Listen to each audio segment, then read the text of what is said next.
Bismillahirrahmanirrahim. Assalamualaikum warahmatullahi ta'ala wabarakatuh. Alhamdulillah, wassalatu wassalamu ala rasulillah wa ala alihi wa sahbihi wa mawala. La hawla wa la quwwata illa billahil aliyyil azim. Rabbi shrah li sadri wa yassir li amri wahlul 'uqdatam min lisani yafqahu qawli. Rabbi zidni ilman warzuqni fahman birahmatika ya arhamar rahimin. Qalu subhanaka la ilma lana illa ma 'allamtana innaka antal alimul hakim. La haula wa la quwwata illa billahil aliyyil azim. Ma ba'du. Segala puji bagi Allah Subhanahu wa taala atas segala karunia yang Allah telah berikan kepada kita semuanya, sehingga alhamdulillah karunia yang Allah berikan itu bisa kita rasakan pada saat ini. Di antaranya adalah kita bisa hadir di dalam Rabu Halaqah, yang mudah-mudahan dengan kegiatan Rabu Halaqah ini Allah Subhanahu wa taala senantiasa mencucurkan rahmat dan maghfirahnya kepada kita semuanya. Mudah-mudahan dengan wasilah Rabu Halaqah ini Allah senantiasa berikan kepada kita kesehatan lahir dan batin, kesehatan yang paripurna, kesehatan yang dapat mengantarkan kita untuk mensyukuri nikmat-nikmat Allah dengan beribadah kepadanya. Allah panjangkan umur kita, Allah panjangkan umur kita dalam taat, dalam ibadah, dalam istiqamah, mengharapkan ridha Allah Subhanahu wa taala. Dan juga mudah-mudahan dengan wasilah Rabu Halaqah ini Allah jadikan anak keturunan kita menjadi anak keturunan yang saleh-salehah, berbakti kepada kedua orang tua, bermanfaat bagi agama manusia dan bangsa. Amin. Amin ya Allah ya Rabbal alamin. Kalau kita doa itu harus panjang, melebar ke kanan, melebar ke kiri, ke atas, ke bawah, ke depan, ke belakang. Gitu. Jadi semuanya harus dapat anak keturunan, bahkan sampai kaum muslimin dan muslimat, baik yang masih hidup ataupun yang sudah mati. Itu kita harus doakan semuanya. Allahu Akbar.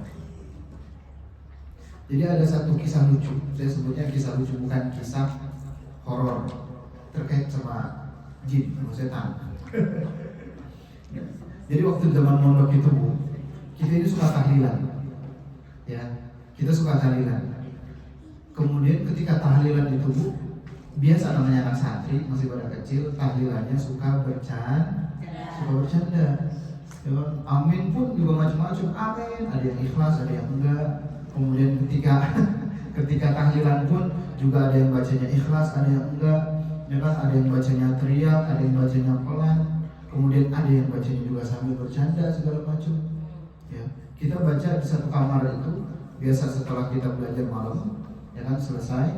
Kemudian kita tahlilan sebentar, sekitar mungkin cuma 15 menit, ya, tanpa surah Yasin itu. Ya kan, kemudian namanya anak-anak suka bercanda sampai suatu ketika itu pernah ada orang ceritanya, wali santri itu datang ke pesantren. Mungkin wali santrinya ini dikasih Allah kelebihan sehingga bisa melihat makhluk-makhluk yang halus. Kalau kita kan makhluk kasar. Iya, maksudnya kalau dipegang berasa itu. Ya, tapi kalau itu dia bisa merasakan makhluk halus. Karena biasa berinteraksi sama makhluk halus, entah bagaimana wali santri itu bercerita ketika malam datang ke kamar. Jadi kalau waktu belajar malam jam 8 sampai jam 10 malam itu kita semuanya belajar ke kelas. Jadi semuanya nggak ada yang di kamar. Nah, wali santri ini ngejenguk anaknya, kemudian anaknya ini tetap harus ada di kelas. Jadi dia menunggu di kamar. Ketika menunggu di kamar, itu peci yang dia pakai tiba-tiba terbang. Peci yang dia pakai tiba-tiba terbang. Karena dia ini karena mungkin jin tahu dia bisa berinteraksi, akhirnya makanya digangguin. Kan kalau misalnya ngajak interaksi sama orang yang nggak bisa diajak ngobrol kan juga capek juga. Kita ngajakin ngobrol nih orang teman kita, dia nggak ngerti bahasa kita, ya kan, ngapain kita ngobrol sama dia? Nah ini karena jin tahu dia bisa ngobrol sama dia, akhirnya dimainin, ya kan, diajak main segala macam, ya kan, diambil pecinya, kemudian kamu siapa, kamu kenapa, ya kan, kemudian jin itu ternyata bilang, saya sengaja mau main sama kamu karena ada yang mau saya katakan. Oh, jadi jinnya itu mau curhat. Jinnya mau curhat tuh. Kemudian ditanya, kenapa kamu gangguin saya? Dan kenapa kok kamu gangguin kamu gangguin anak-anak juga nggak gitu? Enggak, saya nggak gangguin anak-anak katanya. Ya kan? Saya cuma baru gangguin kamu. Terus kenapa? Kenapa kok kamu itu gangguin saya? Ya, terus enggak, tolong sampaikan sama santri-santri itu, kalau lagi tahlilan itu tolong tahlilannya yang benar. Kenapa? Karena saya ini adalah yang didoakan oleh mereka. Jadi katanya setannya didoakan. Ya, kan apa namanya, minal muslimina wal muslimat, baik musliminnya itu minal insi atau jin. Ya kan? Saya ini didoakan sama mereka. Cuman saya sakit hati ketika mereka mendoakan saya, doanya sambil bercanda. Jadi tolong sampaikan ke mereka bahwasanya kalau lagi tahlilan, tolong jangan sambil bercanda. Kalau doain orang yang sudah wafat itu juga jangan sambil bercanda. Karena betul-betul mengharap yang ada di alam sana itu sama doa-doa kita, tapi ternyata kita yang ada di sini malah bercanda. Ini orang serius gak sih? Ya kan, ngirimin makanan ke saya, ngirimin paket ke saya, ngirimin doa ke saya, atau cuma ngeprank doang. Ya itu salah satu kisah. Tapi ala kulli hal, maksudnya adalah mereka pun juga merasakan khasiatnya ketika kita ini mendoakan mereka. Jadi kalau doa itu ya harus melebar, ya kan, minal muslimina wal muslimah. Tidaklah kita mendoakan saudara kita kecuali malaikat yang ada di sebelah kita mengatakan anta awwaluhu, kamulah yang paling pertama. Itu kamu yang paling pertama mendapatkan apa yang kamu doakan. Itu makanya diajarin sama guru saya, minimal setiap pagi itu ketika entah baru bangun atau berangkat ke sekolah, berangkat kerja, itu doakan orang lain 7 hal. Setiap kita melihat siapapun, kita doakan dia. Misalnya kita lagi nyetir mobil dulu, kemudian kita melihat ada pedagang, kita doakan, ya Allah, mudah-mudahan engkau mudahkan urusannya, engkau lariskan dagangannya. Dan kemudian kita lewat lagi, kita melihat anak sekolah, ya Allah, berikanlah kecerdasan kepadanya, berikanlah kemudahan dia untuk belajar. Kemudian kita lihat lagi seorang guru, ya Allah, mudahkanlah langkah dia ke sekolah, mudah-mudahan engkau memberikan ampunan kepada dia, pahala yang sangat besar karena sudah mau mendidikku itu. Nah di situ malaikat anta awwaluhu, kamulah yang paling pertama akan mendapatkan kenikmatan itu. Kita berdoa rahmat, berdoa biar Allah menurunkan rahmat kepada orang lain. Maka ya niscaya Allah akan memberikan rahmatnya kepada kita semuanya. Salah satu doa yang diijabah, Bu, tahu nggak, Bu? Doa seseorang kepada orang lain saat orang itu tidak ada di hadapannya. Bu, kalau misalnya saya ada di hadapan ibu, saya doain ibu, wajar nggak, Bu? Wajar. Ya kan? Ya namanya ada lagi di hadapan. Kemudian tiba-tiba di malam tahajud saya, Bu, ya kan, saya doakan semua jemaah ibu-ibu yang ada di Rabu Halaqah. Padahal ibu nggak ada di hadapan saya semuanya. Saya teringat perjuangan ibu-ibu semuanya, ya kan, mau mengaji Al-Quran, mau menyisihkan waktunya untuk belajar Al-Quran. Saya doakan. Nah itu salah satu doa yang dijabah karena ada ketulusan di situ. Orangnya tidak ada tapi tetap mendoakan. Seperti doa orang tua kepada anaknya mah nggak tahu di mana lagi ngapain, orang tua mah tetap doakan karena berasal dari hati yang penuh dengan ketulusan, maka Allah ijabah doanya. Itu kita hari ini insya Allah sesuai dengan tema akan membahas tentang makna gerakan dalam sholat. Setelah sebelumnya kita bahas masalah kekhusyuan, yang mudah-mudahan makin khusyuk sekarang sholatnya, atau minimal menghibur hati kita. Ya, minimal kita karena tahu hukumnya, karena kita tahu hikmahnya, kita tahu pelajarannya, bisa memotivasi ataupun menghibur. Ya Allah, selama ini saya ini sholatnya begini, kira-kira sah atau enggak ya? Oh ternyata sah.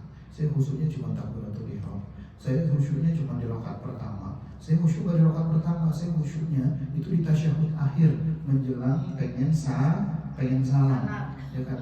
Oh ternyata itu menurut para ulama sah. Menurut para ulama tetap sah sholatnya, tapi tentu karena kita tahu ilmunya, kita jadi berusaha untuk menaikkan kualitas kita dalam sholat. Karena saya katakan sekali lagi bahwasanya khusyuk itu sesuatu yang sangat susah, sesuatu yang sangat sulit, tapi bukan tidak mungkin untuk kita dapat meraihnya. Jadi jangan kata imam itu sudah pasti khusyuk sholatnya, enggak. Bisa jadi dia ini ngecek lagi hafalan Al-Qur'annya. Ya kan? Oh, nanti di rakaat kedua saya mau baca apa ya? Ya kan? Ketika lagi Al-Fatihah memikirkan nanti di rakaat setelah amin saya membaca apa ya. Jadi belum tentu juga khusyuk. Tapi khusyuk itu jangan digambarkan sebagai lupa ingatan. Berarti kalau saya khusyuk saya lupa ingatan, saya lupa semuanya. Saya nggak dengar apa-apa lagi. Nabi Muhammad aja kan masih mendengar salam. Nabi Muhammad juga masih bisa melihat Sayyidah Aisyah, ya kan? Nabi Muhammad saja masih masih menjaga cucunya ketika naik di gendongannya itu, ya kan? Berarti bukan hilang kesadaran. Khusyuk itu bukan hilang kesadaran.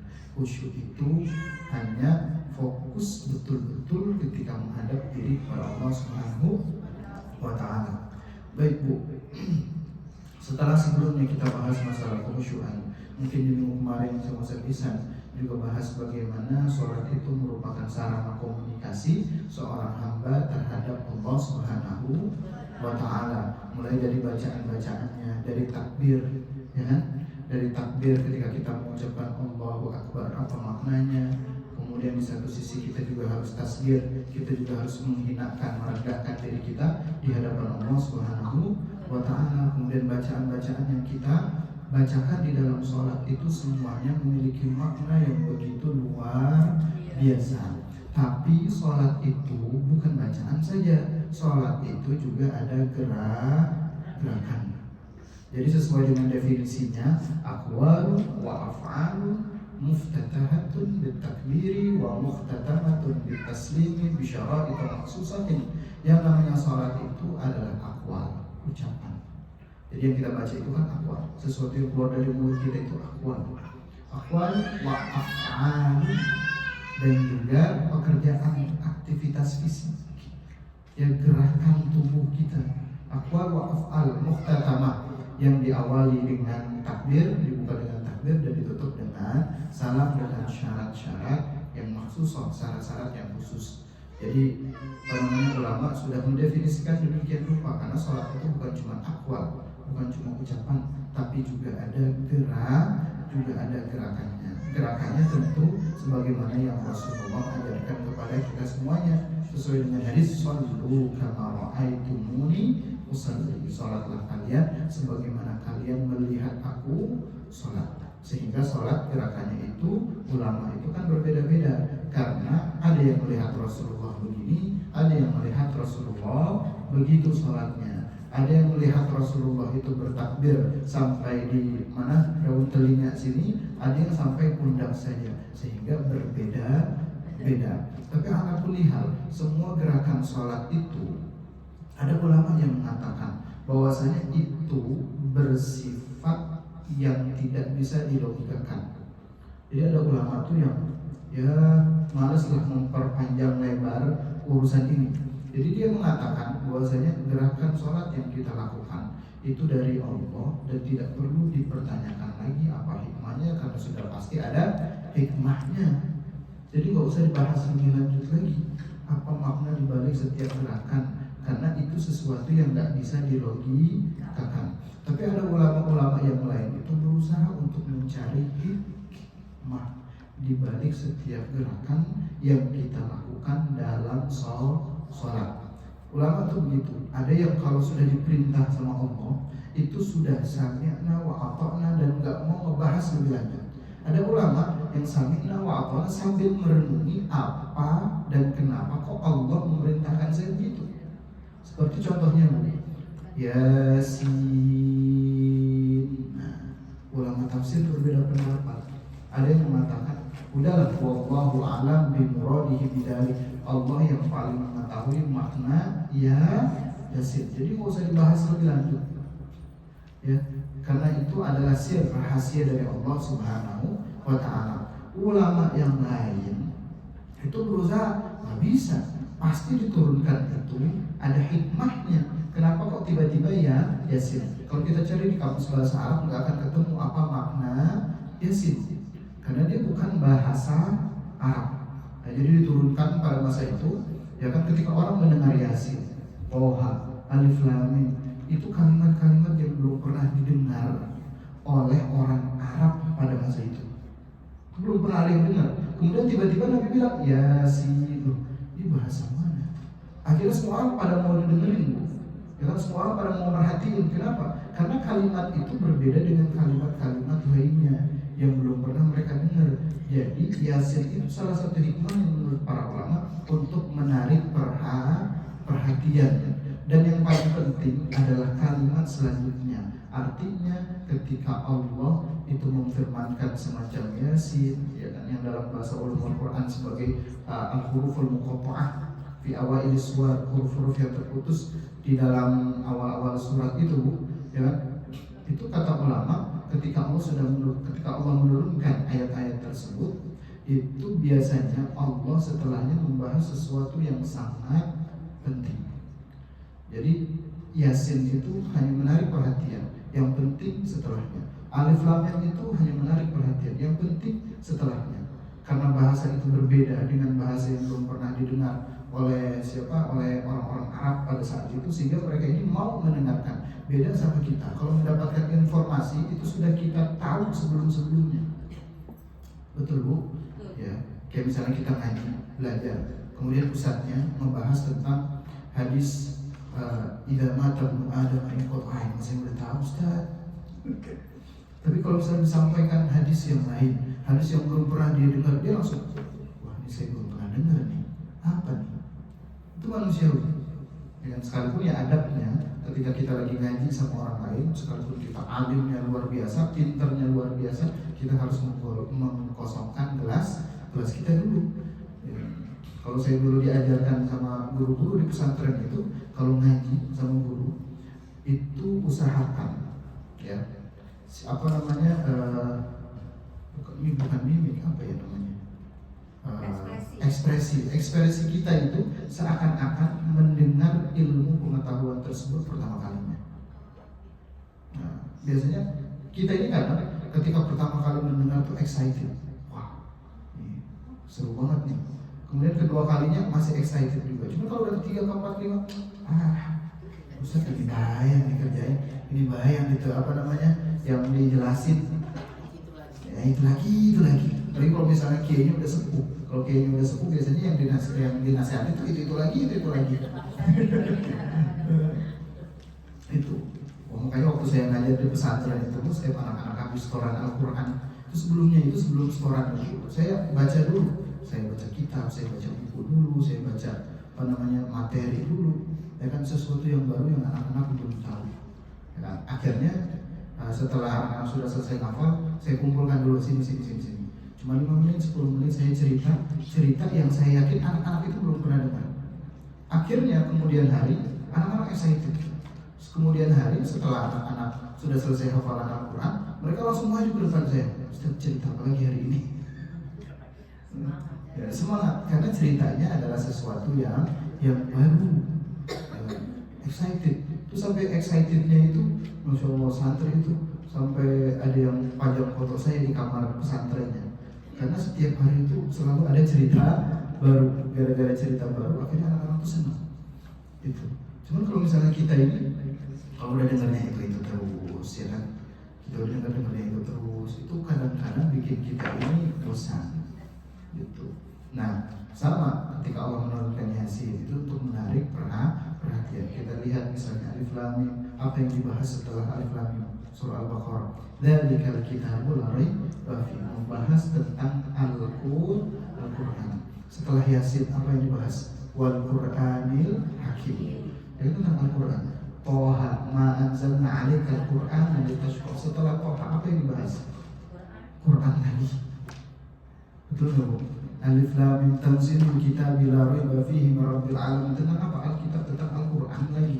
Berarti Al-Quran itu adalah sesuatu yang sangat penting, sehingga awalnya itu harus diawali dengan al-huruful al-muqatta'ah, huruf-huruf yang terputus di dalam awal-awal surat.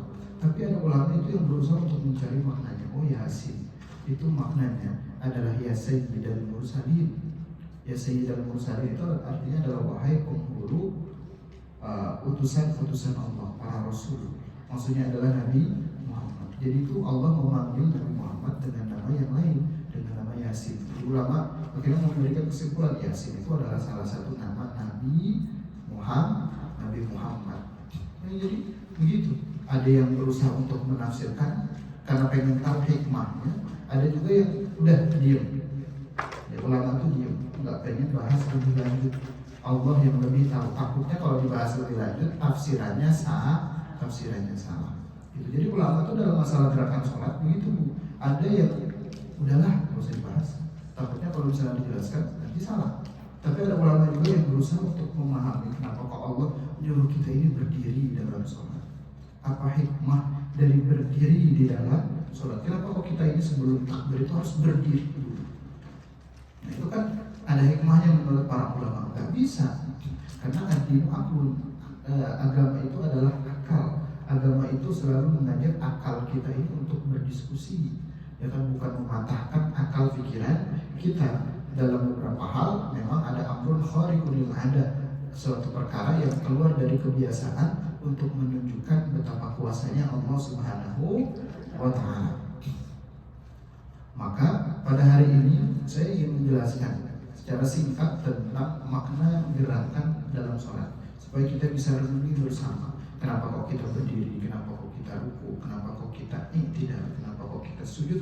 Kenapa kita ini harus duduk? Kenapa kok kita salam? Kenapa kok kita harus juga mengangkat kedua tangan ketika takbiratul ihram? Apa makna mengangkat kedua tangan ketika kita ini lagi sholat?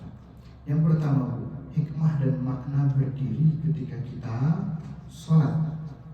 Ketika kita sholat, kita itu kan wajib berdiri, ya, sesuai dengan firman Allah, wa hafidhu 'alas sholawati wa salatil wusta wa qumu lillahi qanitin, dalam surah Al-Baqarah itu.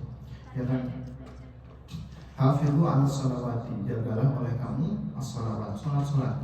Maksudnya ini adalah sholat 5 waktu, was salatil wusta, dan juga sholat al-wusta. Nah, ulama nanti berbeda pandangan tentang makna sholat al-wusta itu apa, ya kan?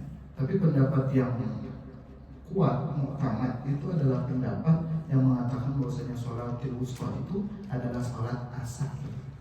Sholat al-wusta itu adalah sholat asar, sesuai dengan hadis ketika Nabi Muhammad itu lagi perang Ahzab, ya kan? Ketika setelah perang Ahzab selesai itu, ya kan, Nabi itu mengatakan, ini orang-orang kafir ini sudah menyibukkan kita dari sholat al-wusta. Dari sholat al-wusta. Jadi karena saking sibuknya perang, akhirnya nggak sempat untuk melaksanakan sholat al-wusta. Ya, jadi Nabi ngomongnya begitu. Kemudian setelah itu, nah berarti kan ada ketinggalan di sholat ini. Dan yang ketinggalan itu adalah sholat asar. Dan nanti setelah sholat maghrib, ya, di antara sholat maghrib dan sholat isya itu Nabi melaksanakan sholat asar, mengqadha sholat asarnya. Kenapa? Karena tadi habis sibuk berperang. Itu jadi ulama itu mengatakan sholat wusta itu adalah sholat asar.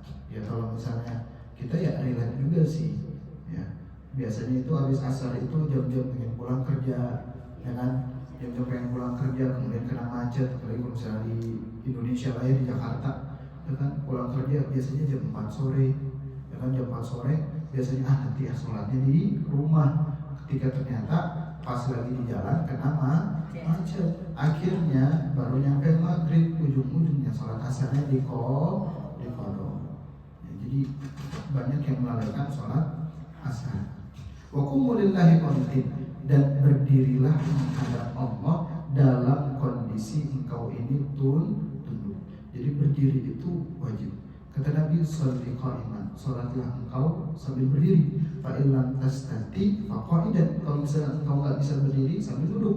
Fa illam tastati fa 'ala jambin, kalau misalnya engkau tidak bisa sambil duduk pun engkau tetap harus melaksanakan sholat dalam keadaan berbaring. berbaring miring, fa'ala jambil itu, ya, menghadap kiblat. Kalau nggak bisa ya udahlah, terlentang. Kalau nggak bisa juga isyarat, ya kan? Isyarat pakai mata. Kalau nggak bisa juga udah isyarat pakai hati, udah. Yang penting tetap melaksanakan sholat. Jadi sholat itu saking pentingnya, itu nggak ada uzur untuk tidak melaksanakan sholat. Itu nggak ada uzur, semuanya harus melaksanakan sholat. Jadi berdiri itu adalah sesuatu kewajiban. Nah, kenapa kok kita mesti berdiri ketika kita ini sedang melaksanakan sholat? Jadi Bu, sholat itu ketika kita berdiri itu artinya adalah kita mengakui status kehambaan kita kepada Allah Subhanahu wa Ta'ala. Kita dipanggil, ya, kita dipanggil sama Allah. Kemudian kita ini harus menghadap kepada Allah. Seperti seorang karyawan lagi banyak urusan di meja kerjanya, kemudian tiba-tiba dipanggil bos. Kita harus menghadap kepada bos. Ya kan, pas sudah menghadap kepada bos, ya kan, di situ kita mengakui status kita sebagai karyawannya dia atasan kita, kita bawahan dia. Ya, kita datang sambil berdiri di hadapan dia. Dan berdirinya pun nggak boleh melihatnya ke atas. Ngelihatnya harus ke tempat sujud, ya, kecuali Ka'bah. Kalau kita ada di hadapan Ka'bah, yang melihatnya kita ke Ka'bah. Sebenarnya kan begitu. Kalau kita bukan di hadapan Ka'bah, seperti di Masjid Al-Hikmah, kita melihat tempat sujud, ya. Jadi bukan melihatnya ke atas.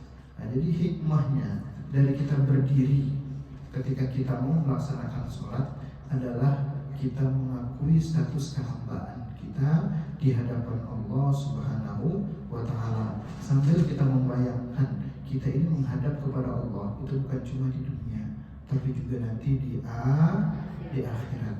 Kita pun posisinya sama-sama berdiri. Kita sekarang berdiri, nanti berdiri. Orang yang nanti bahagia ketika berdiri menghadap kepada Allah di akhirat adalah orang yang sering menghadapkan dirinya berdiri ketika sholat di hadapan Allah Subhanahu wa Ta'ala ketika kita lagi ada di dunia.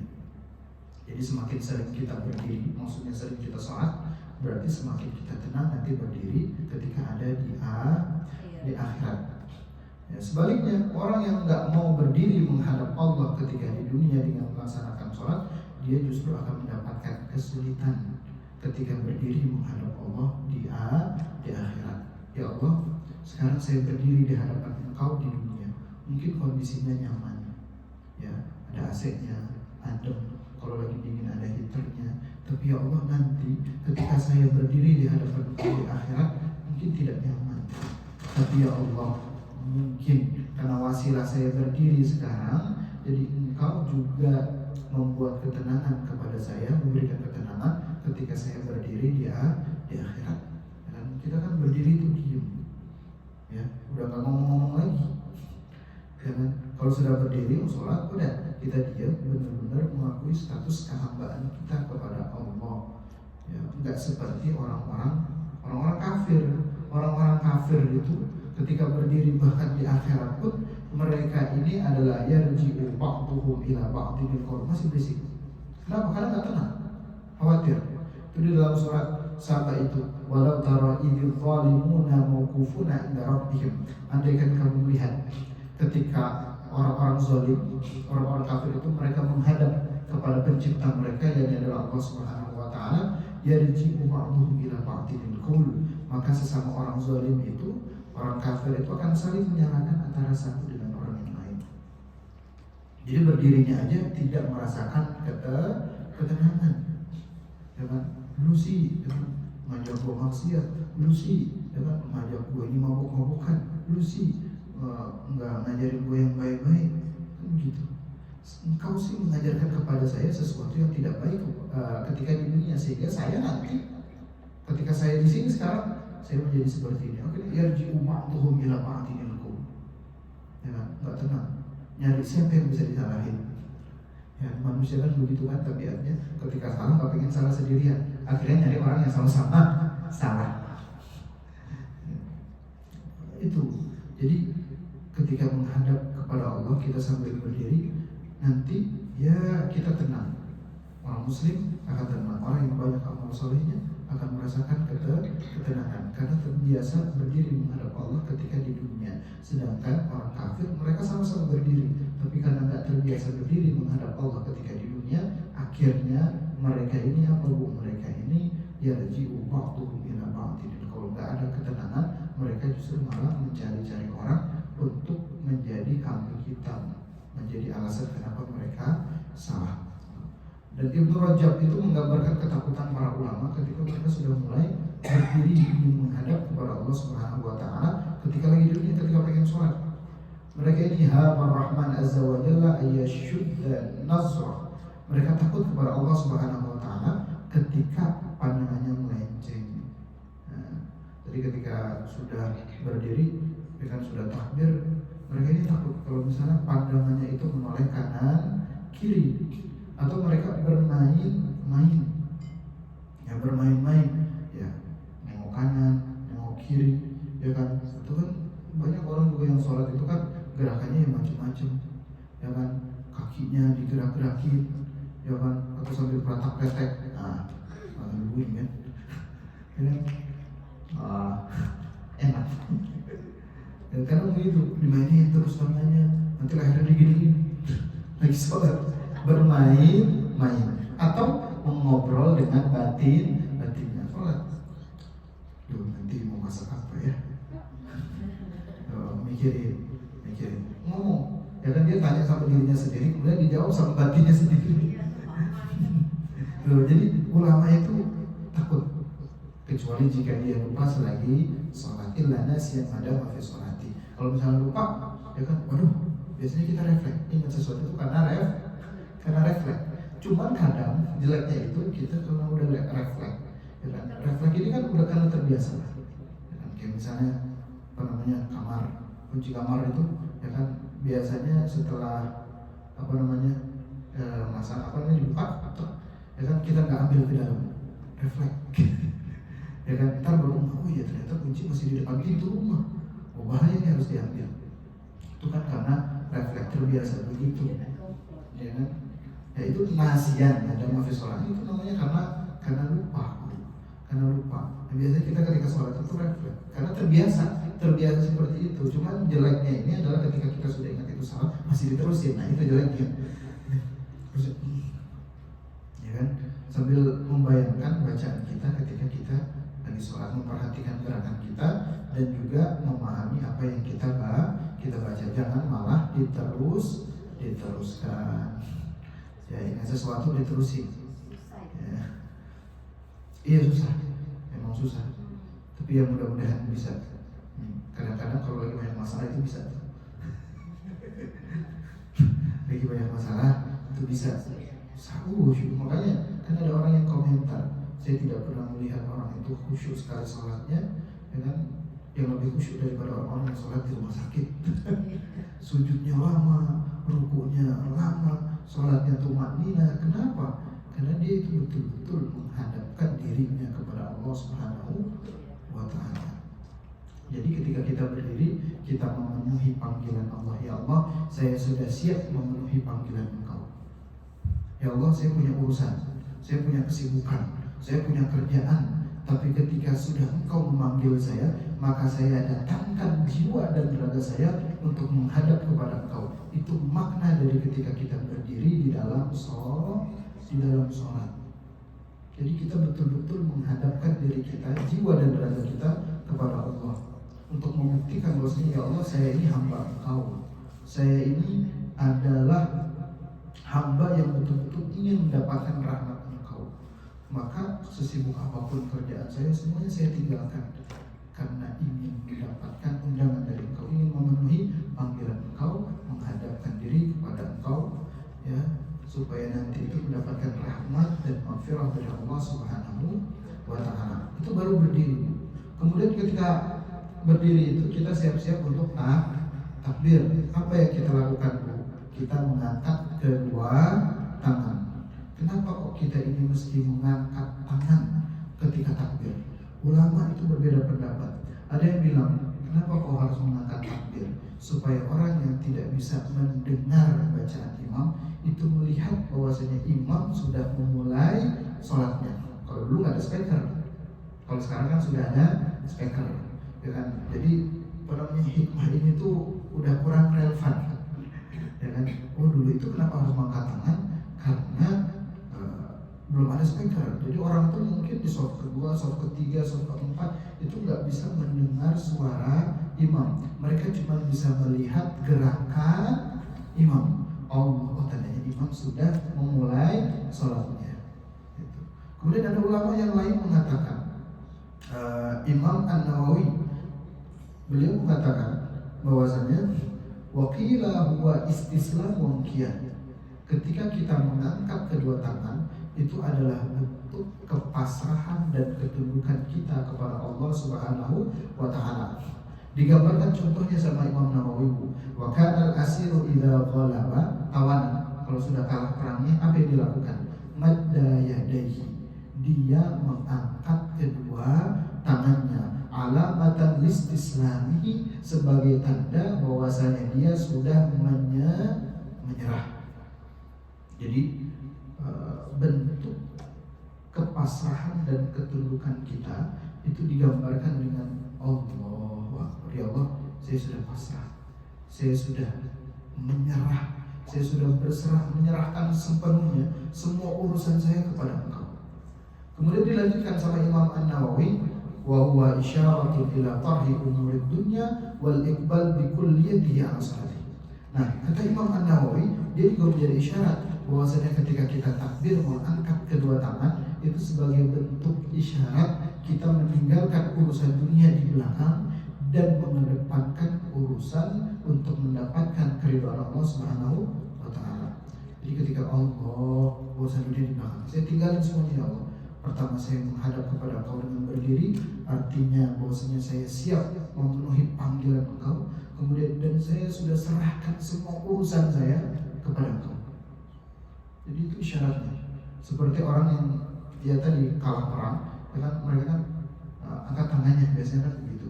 Atau sebelum disuruh udah angkat tangan dulu, ya saya nyerah, saya kalah. Ya kan biasanya tentara-tentara itu, ya kan, ketika sudah kalah ya begini, angkat tangan. Itu adalah salah satu gambaran betapa ketika kita sedang sholat, kita betul-betul harus menyerah di hadapan Allah, hilangkan kesombongan. Ya Allah, saya menyerah. Artinya, ya Allah, saya nggak punya daya dan upaya, saya nggak punya kekuatan kepada Engkau, saya nggak bisa apa-apa kecuali karena Engkau.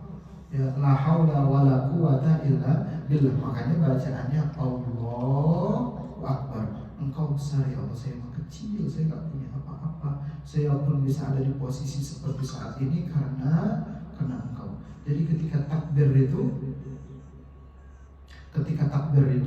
kita betul-betul ketika mengangkat tangan, kita betul-betul istislam, kita betul-betul menyerah di hadapan Allah Subhanahu wa taala. Kemudian setelah itu apa yang kita lakukan? Setelah mengangkat kedua tangan, kita bersedekap di dada, ya tangan. Ya kan? Ada dua bentuk kan cara bersedekap tuh, ada yang menggenggam, ada juga yang tidak menggenggam. Ya, dua jarinya seperti ini, yaitu menunjukkan syahadat. Ya kan? Ada yang begini, ya jangan begini bu, jangan begini. Allahu Akbar, Allah, ya kita begini, ya menggenggam atau begini, ya sebagaimana yang digambarkan di dalam hadis Ahmad, hadis riwayat Abu Dawud. Ya, dia begitu, telapak tangan kanan diletakkan ya di atas telapak tangan kiri, pergelangan tangan kiri atau hasta kiri. Nah, bisa begini pergelangan, kemudian bisa telapak tangan, kemudian juga bisa hasta kiri. Nah, cuma jangan terlalu jauh. Nah, itu cara untuk bersedekap ketika kita sudah selesai mengangkat kedua tangan. Apa sih hikmahnya? Imam Ahmad itu pernah ditanya, apa maksudnya kok kita melakukan sedekap ketika kita sholat? Huwa dhullun baina yaday aziz, kata Imam Ahmad bin hamba. Itu adalah bentuk ketundukan kita di hadapan Allah Zat yang Maha Perkasa. Saya menyerah dan saya tunduk. Dan begitu kita sambil menghadap kepada tempat sujud.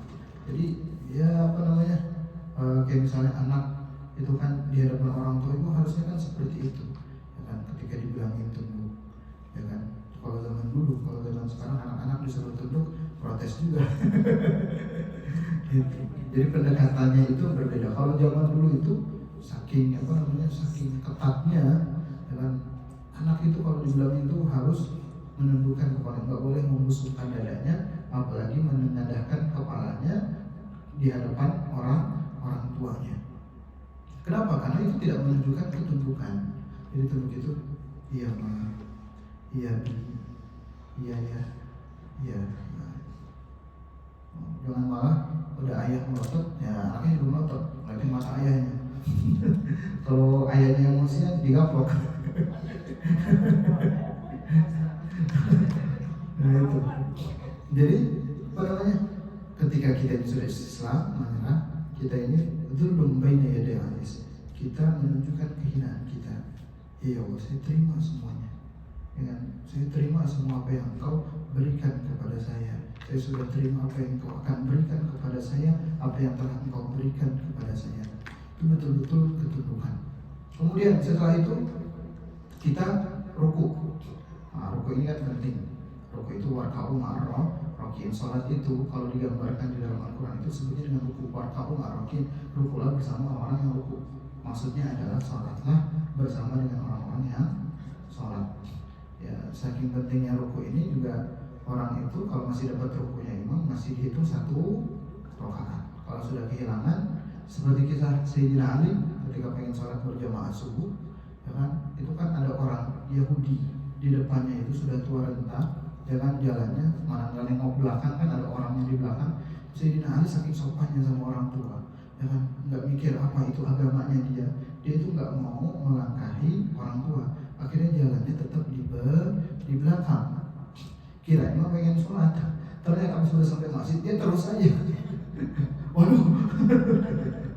Ya kan, kemudian akhirnya sholat mendapati Nabi ketika sedang ruku, barulah Sayyidina Ali itu ikut ruku. Kemudian setelah itu selesai sholat ditanya, ya Rasulullah, kenapa kok engkau tumben lama banget rukunya? Kemudian saya sebetulnya biasa saja, bacaan yang biasa saya baca ketika ruku, ya kan. Cuman ketika saya mau berdiri itu malaikat Jibril itu menahan saya dengan sayapnya, sehingga saya nggak bisa berdiri, ya kan. Jadi ditahan sama malaikat Jibril.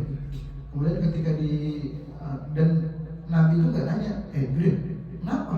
Kok saya ditahan ini pengen berdiri? Enggak. Ya kan, nggak protes. Saya nggak nanya juga. Ya kan. Kemudian setelah itu barulah malaikat Jibril ini langsung cerita gitu. Iya, Allah memerintahkan engkau supaya menunggu Ali terlebih dahulu karena akhlaknya yang begitu luar biasa, sudah mau tidak melangkahi, tidak melewati orang tua sekalipun dia orang Yahudi. Itu Masya Allah, akhlaknya Sayyidina Ali sampai mendapatkan apresiasi langsung dari Allah Subhanahu wa Ta'ala. Ketika kita ruku, ya, jadi orang kafir itu kan disuruh ruku, mereka nggak mau. Gambaran dari Al-Quran begitu, orang kafir disuruh ruku nggak mau. Kalau setan disuruh sujud nggak mau. Jadi orang kafir itu nggak mau. Wa idza qila lahum irka'u la yarka'un wa idza yawmidin mukadzibin di dalam surah Al-Salat. Ketika mereka diperintahkan untuk ruku, mereka ini nggak mau untuk ruku. Apa sih itu ruku? Ruku itu adalah al-inhina. Ruku itu artinya adalah menunduk, ya kan. Terkadang digunakan untuk menyebut gerakan rukun dalam sholat. Ruku dalam sholat terkadang untuk sinonim kata tawadu dan ketundukan. Jadi ketika kita ruku itu adalah menunjukkan kerendahan hati kita di hadapan Allah Subhanahu wa Ta'ala.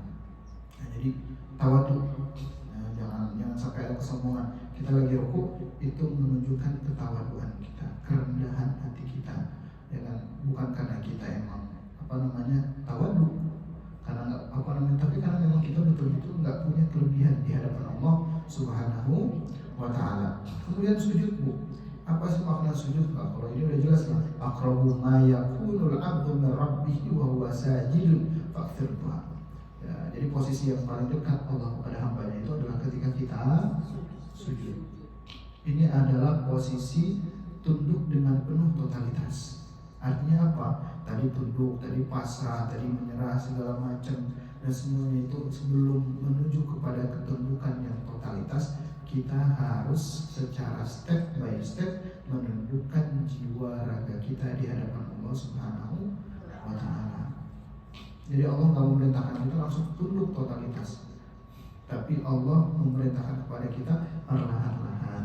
Nanti juga toh bisa tunduk secara totalitas, khusyuk juga pelan-pelan. Nanti juga toh bisa khusyuk secara totalitas. Beragama pun juga step by step, bertahap demi tahap. Nanti juga toh bisa berislam, beragama, ya kan, dengan penuh totalitas. Jadi gak langsung sujud gerakan sholat itu, gak langsung totalitas, perlahan-lahan. Mulai dari berdiri, kemudian ruku, kemudian tidak berdiri lagi, kemudian sujud.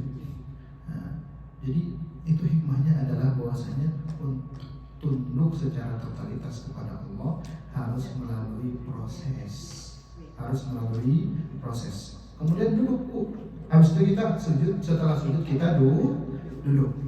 Nah, ketika kita duduk ini, ya kan, baik itu duduk di antara dua sujud ataupun duduk tasyahud, pandangan tetap tunduk ke arah tempat sujud. Ya, ini biasanya kayak misalnya di Jogja gitu kan, orang itu di hadapan sultan kan duduknya itu ya seperti duduk kita di antara dua sujud, atau bahkan timpo. Iya. Timpo. Oh, timpo. Ini bahasa Indonesianya mah simpo.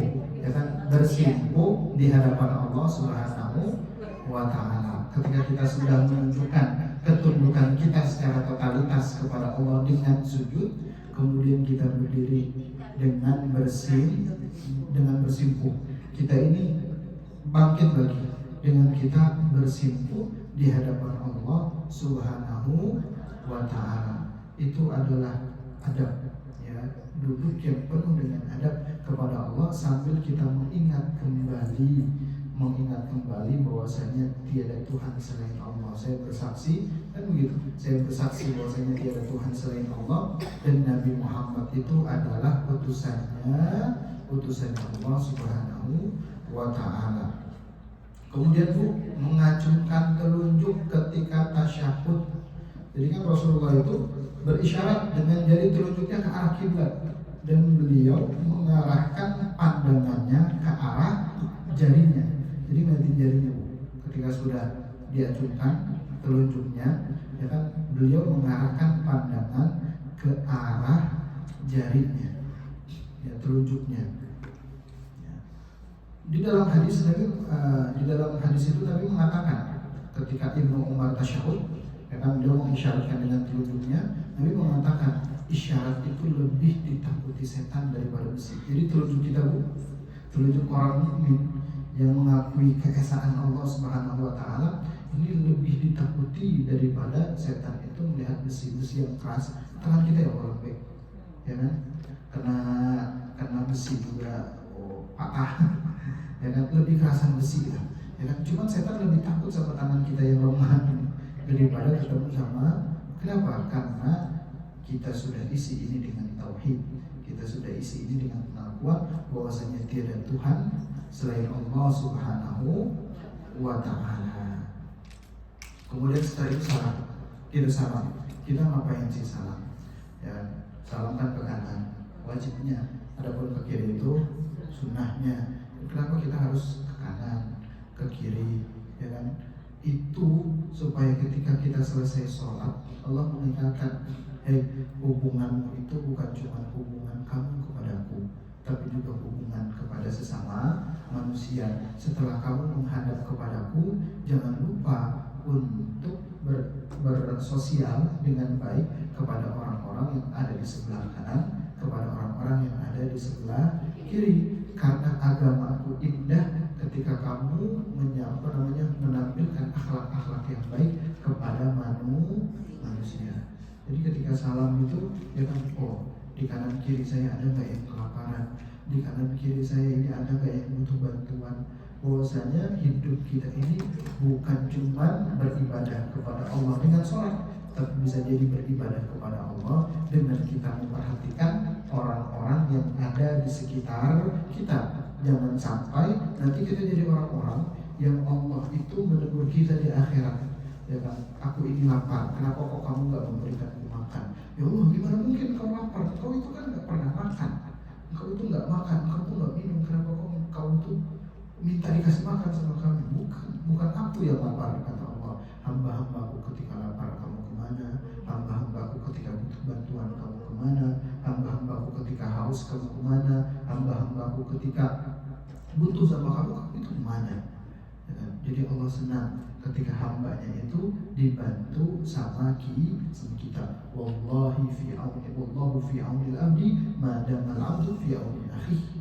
Bukan, kata Nabi, Allah itu akan senantiasa membantu seorang hamba selagi seorang hamba itu mau membantu hambanya Allah. Waktu lagi ujian, Bu, terakhir cerita lagi. Waktu lagi ujian itu ada teman saya itu yang iseng, Bu, karena jawab ujian itu nggak bisa. Ujian di pesantren itu kan nggak ada A, B, C, D, langsung ujian esai.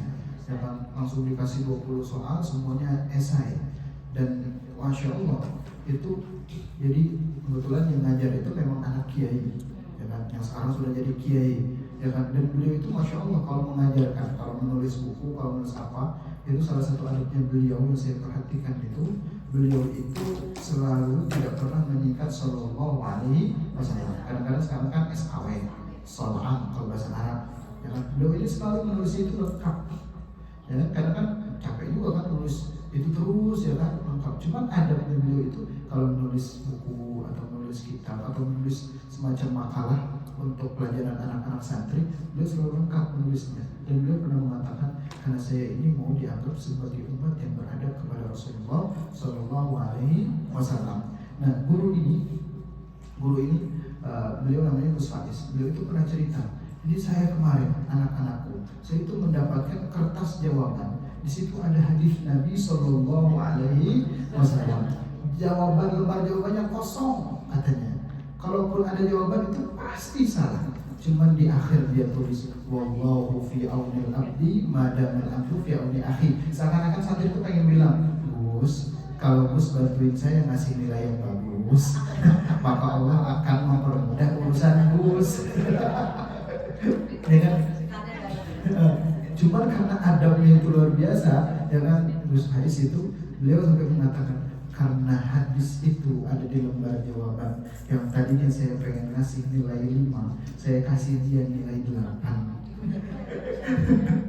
Terus akhirnya gara-gara Gus Faiz itu sudah memproklamirkan, menyampaikan ke depan umum ke santri, itu menjadi tabiat santri.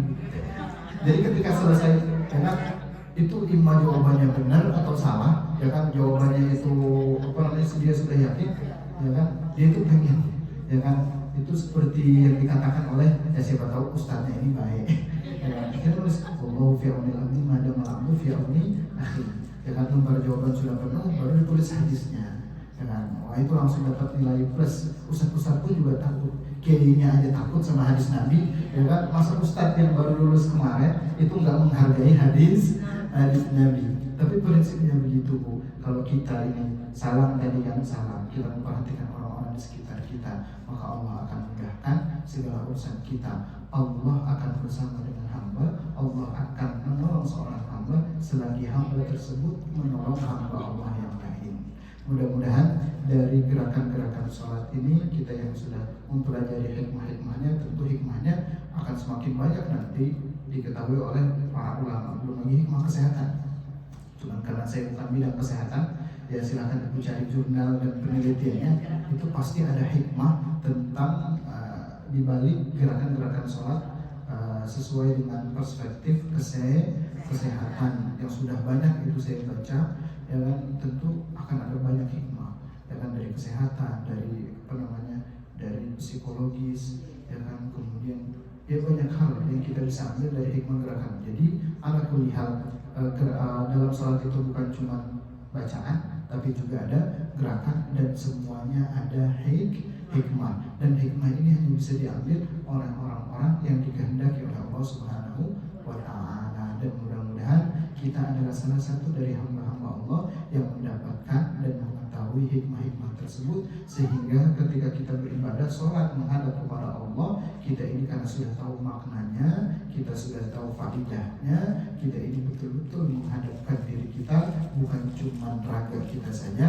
tapi juga beserta dengan jiwa kita, bukan hanya lahiriah saja, tapi juga batiniah kita. Sehingga mudah-mudahan sholat kita ini adalah sholat yang diterima oleh Allah Subhanahu wa Ta'ala, sholat yang dihargai oleh Allah Subhanahu wa Ta'ala. Mungkin sholat kita nggak sempurna semuanya, tapi karena satu sholat kita yang sempurna, karena kita merenungi makna gerakan dan bacaannya, Allah lihat di situ. Nah, jadi kan kata Imam Ibnu Athaillah, jangan kamu melihat amal baik itu kamu lihat kepada siapa, ya kan? Jangan kamu lihat amal baikmu sekecil apa, tapi kamu lihat amal baikmu itu, ya kan, kamu peruntukkan untuk Allah Subhanahu wa Ta'ala. Jadi nggak ada amalan kecil kalau amalan itu diterima oleh Allah, dan nggak ada amalan buruk yang kecil kalau amalan buruk itu mendapatkan siksaan dari Allah Subhanahu wa Ta'ala. Ya mudah-mudahan Allah Subhanahu wa Ta'ala meridhai langkah kita, memberikan kemudahan dalam segala urusan kita, Allah istiqomahkan kita, Allah panjangkan umur kita dalam taat, ibadah dan istiqomah kepada Allah Subhanahu wa Ta'ala. Mudah-mudahan dari sekelumit yang saya sampaikan ada hikmah dan manfaatnya. Kurang lebihnya mohon maaf. Assalamualaikum warahmatullahi wabarakatuh. Barangkali ada pertanyaan atau sudah lapar? Ya. Sudah lapar sama Ustaz juga lapar.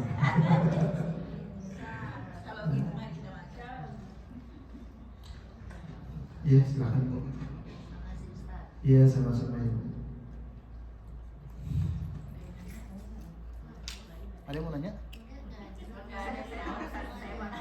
Oh, iya. Anak saya sih bilang ada anak pengen dia baru mau ikut sholat gitu ya. Sedangkan anak saya, kata anak saya, dia juga belum sempurna banget, tapi dia mau ngikutin. Terus gimana? Dia bilang, dok sama kayak mami. Ya nggak apa-apa, namanya juga belajar Bu, kan bertahap semuanya juga. Gitu. Masa jadi imam tapi katanya belum ini banget. Takutnya ntar gimana tampil bacaannya. Makanya saya bilang ya pokoknya kamu tetap juga harus belajar juga, jangan. Iya, emang bagusnya begitu, mengajar tapi sambil belajar. Bukan berarti ketika sudah mengajar tugasnya untuk belajar selesai. Enggak, kita ini belajar minal mahdi ilal lahdi, belajar itu dari buayan sampai ke liang lahat. Jadi gitu. Jadi ya barangkali ada kesalahan kan nanti bisa dikoreksi, disampaikan. Jadi guru itu jangan gengsi juga, kalau ada kesalahan disampaikan. Oh ya saya maaf, salah gitu. Ini yang paling benar. Nah itu disampaikan juga. Gitu. Ya namanya manusia itu kan pasti ada salahnya. Apalagi kita masih dalam proses belajar.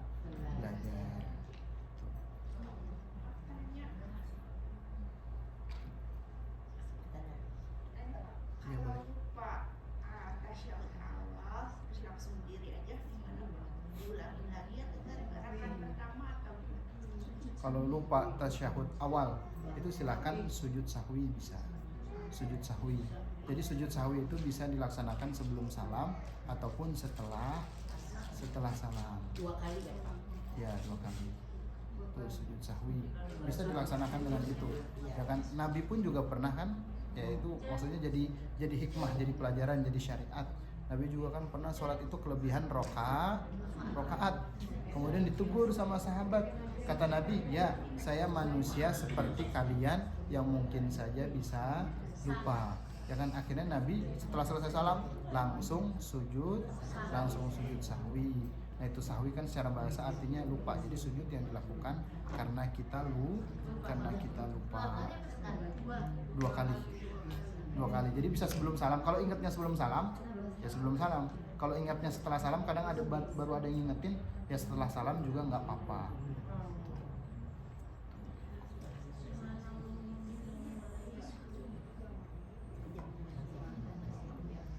Ya, silahkan Bu, makan. Terima kasih banyak Bu Ibu.